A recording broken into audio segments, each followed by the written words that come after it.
So Stephen, 4 points out of the last 6. That sounds a lot better, doesn't it? Yeah, definitely. And if you add the Newport game into that in the FA Cup, then we're in a decent wee run of form. We had to show a lot of character on Tuesday night, coming back from 2-0 down against a really good side. I think they're one of the best sides we've played, Charlton. The big squad and more players to come back, but we showed good character and good quality to get back into the game. Yeah, you mentioned character. I thought the same. Spirit was a common factor of the Fleetwood win and the game on Tuesday night. Yeah, I think obviously the goal, everyone was still buzzing about the last minute goal. We came in Monday morning and Jokel was getting a little bit of stick about his Iceland flag and things like that as well. So, that spirit carried over. And, outside we had a spell for 3 or 4 weeks where we couldn't get a result.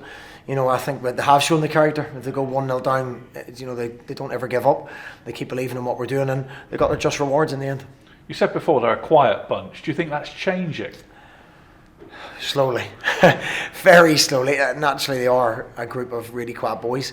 We haven't probably got enough voices in the team to dominate and pull people around. Hence why I'm probably horse on the sideline. But yeah, I think Saturday, and obviously they had a little day out where they all went for a meal a couple of weeks ago. Because as I keep repeating, the boys don't know each other. They're still getting to know each other outside of football, and it doesn't have help. You've got a relationship outside, and when someone's struggling, you can actually help them along in their personal life or their football life as well. Shane McLaughlin's caught the eye, hasn't he? He seems to make a real difference in the middle of the park. Yeah, somebody showed me their statistics with him without Shane the other day, and an incredible difference with him in the team. I think what he does is he triggers our press, and then Alfie goes with him and Callum goes with him, and they really hunt people down, which they've done in the last 3 games, and it has made a real difference to us. He's a quality little player, and it will only get better and better, I feel. You've talked before about having a settled team and desperate to get a settled team. That 3 in the middle looks like it could be the answer in some way. Yeah, what they've got is energy and legs. They're young, they're naive at times sometimes, but with their energy and their willingness, they make up for that. We've also got Toombs as well, who and even though he's not playing, he's still talking to people in the background. He's still encouraging and coaching them, and that's the sign of the man he is. But yeah, I tried to pick the same team twice, but then Arthur was ill, so we had to change it again. So we probably won't be able to stick with the same team. But yeah, we've got a settled midfield. The back 4 remained the same for 2 games in a row, which was rare for us due to injuries and suspensions and what have you. So hopefully we're getting a wee bit of consistency in with us now. Are you still concerned about the defence though? Because both goals weren't great, were they? The goals conceded. Yeah, I mean the first goal, Jokel holds his hands up. It's an individual error. It happens. You make mistakes. And the second one, we should have dealt with the ball before it got anywhere near the goal. So yeah, look, obviously if you're conceding goals, you need to be better defensively. I think from open play we're very good. We don't get done from open play. Teams don't break us open from open play. But in long balls or decision making when we've got to go and win balls inside our box, then of course we're still trying to improve that. It has got better. I think we're the 4th best at set place 4 in the last 6 weeks. So, we're improving constantly. And again, a lot of that's down to communication and leadership. And MK Dons at the weekend, another tough test at the Mazuma. Yeah, we always knew the next 3 games were going to be really, really tough, and then Buxton obviously the following week. But a team that play very good football.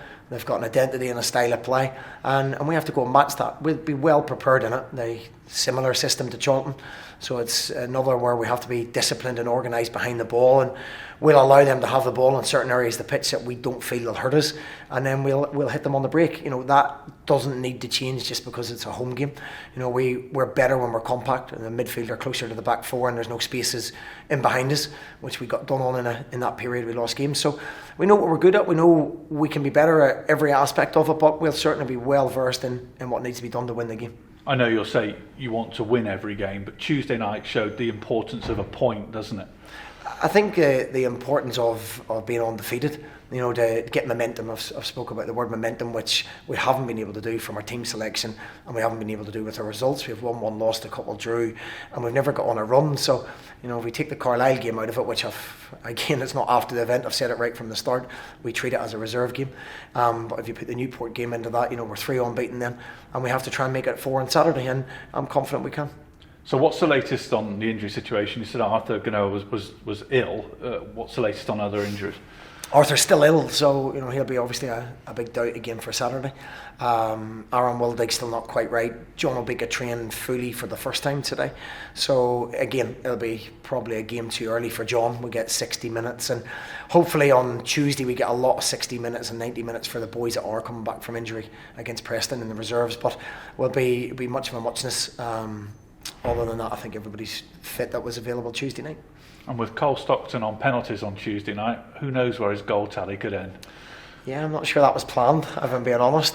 But is that right? Were you entirely happy? As long as they score. I think I'm a big believer in if you're confident, and you can't get anybody playing with any more confidence than Cole at the moment. I mean, the volley attempts, it's just off the cuff, but a boy playing with supreme confidence, and he certainly deserves to take the penalty. He won the penalty, deserved to take it. Should have been a red card. The assessor told me afterwards as well, which again, we've been at the end of a referee's decision that hasn't went our way, but we proved that we can do it without them. And as I say, if Cole's putting the ball into the back of that, I don't really care who does it, to be honest with you. Fleetwood parted company with their manager this week. It doesn't get any easier, does it, for league managers? No, certainly doesn't. I feel for any manager that loses their job, and I know Simon well. He's a good guy, a very good manager.